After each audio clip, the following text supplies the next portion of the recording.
Welcome to my channel, KC. That's me, Carrie Jug, the Sledge storyteller, here to talk about the wonderful world of storytelling, to open up discussion about how we can tell the best stories we possibly can. Now, I'm happy to inform you that my artist, John Rawson, he updated me on more progress he's made on drawing Sledge number 2 just yesterday, so we are making tracks toward completion. I'm excited. But last week I gave you my ranking of the top 7 pet peeves in storytelling.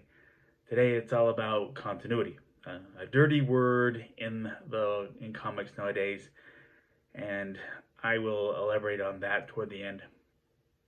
But here I'm drawing from the continuity models outlined by the late Denny O'Neil in his the book he wrote, The DC Comics Guide to Writing Comics.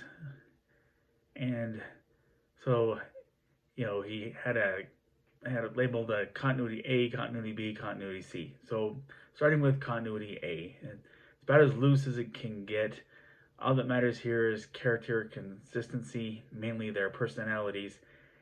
In comics and cartoons, that's basically Looney Tunes. Bugs Bunny is always a gray rabbit who, when provoked, plays dirty and getting even, or just prevailing over the opposition.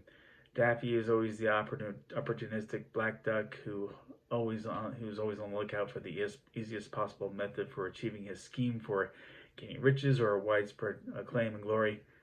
Sylvester is always a resourceful black and white cat who always comes up short in trying to catch and eat Tweety. And both Elmer Fudd and Yosemite Sam are gullible human beings who, in one way or another, want to prevail over bugs.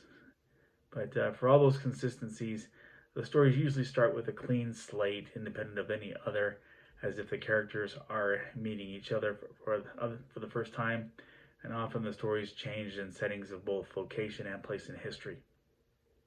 But continuity B, we bring in superheroes from the Golden Age all the way to the end of the Silver Age, by strict definition. Along with the need for character consistency, there's a priority of historical context. You could even say that historical context began with the very first panel of a superhero comic, with the very first panel of a superhero comic altogether, with Action Comics number 1. That very first panel showed the rocket ship carrying baby Kal-El, or who would become Superman, away from exploding Krypton. And Batman shows that same principle, albeit in delayed fashion. His origin was first told in Detective Comics number 33, whereas his debut was 7 issues earlier in Detective Comics number 27. And then also in Batman, in Detective Comics, you have Dr. Death. That was Detective Comics number 30, and he was the first supervillain in all of comics. And Detective Comics number 31, he became the first recurring villain. So it still remains open to being predominantly episodic, where each story can stand on its own and not deal with baggage that came from the previous episodes. But some characters are recurring, but they're not strictly tied to each other. Continuity C, that here's where things get a little bit murky, but we're talking about entire universes and world building, bringing together major characters with such major events like crossovers that span several titles of just one character or character group, or the whole entire universe under the brand. And when new writers take up new titles and have bombastic new ideas, there's a new major event where much of the continuity is retconned to accommodate those new ideas. So what you often see done in Marvel Comics are drastic new angles on major characters. You've got the Incredible Hulk, where he has gone from the Hulk side of him as his base emotions taking over, to being outright having multiple personalities. Then you have the separation of Bruce Banner and the Hulk into separate beings, and taking on, and in some cases he became very, very smart as the Hulk. And also, Captain America loses faith in the leadership of his country, and he is at that point deprived of his star-spangled duds and becomes nomad. And it will blow your mind to see how many times each major Marvel hero has died, of course, before being preposterously resurrected. And DC has also gone mad with their continuity back in 1985 when they published Crisis on Infinite Earths. Most agreed that the positives outweighed the negatives in retooling the DC multiverse. And the consensus gets smaller with subsequent retcons. 0 Hour, Infinite Crisis, and Flashpoint Paradox that created the New 52.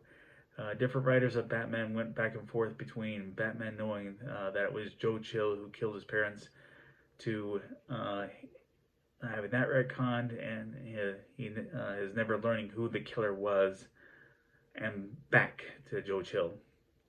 But DC has gone years chomping at the bit for acclaimed writer Brian Michael Bendis to write for them. When they finally land him on Superman, there was a huge outcry when he did the big no-no of having Superman shed his secret identity. And now that everyone knows that Bendis will end his writing tenure on Superman, there is a huge expectation of having an extreme retcon to bring Clark Kent's anonymity back. But in case you haven't noticed, I am a little frustrated with how these continuities are getting handled. As a Batman fan, I love the big series spanning his titles. Starting in the 90s, Nightfall, Legacy, No Man's Land, and then here the aughts, Bruce Wayne Murderer, Bruce Wayne Fugitive, and the Hush series. And as heavy in drama and action as all those were, it would never have occurred to me that they would be, by comparison of the more recent arcs, under restraint. It just feels like since around 2005, every story has to go to heavy extreme. So for now, while I'm working on making something of Sledge, getting him out, I'm glad he's not tied to any universe, and all this gives reservations over wanting to world build around him. But I just want to see both DC and Marvel pump the brakes and find a way to get back to basics. And I believe it was perfect back in the 90s and early aughts, where you had great big, heavily impactful stories, and you didn't feel like you had to empty the entire magazine of bullets all in so frequently. But it won't take much Googling to find many who agree with me on that. But plain and simple, that's my insight on continuity. Thanks for watching. If you like this video, please click like. If you like this channel, please click subscribe or follow me on Instagram and share this with a friend. The invitation remains open to purchase Sledge #1. Just click or copy that link below. I hope we can get some discussion going. Agree, disagree, something I didn't mention, please comment below. Let's all seek understanding amid much misunderstanding in our world and treat each other as equals, especially as things are getting more politically charged.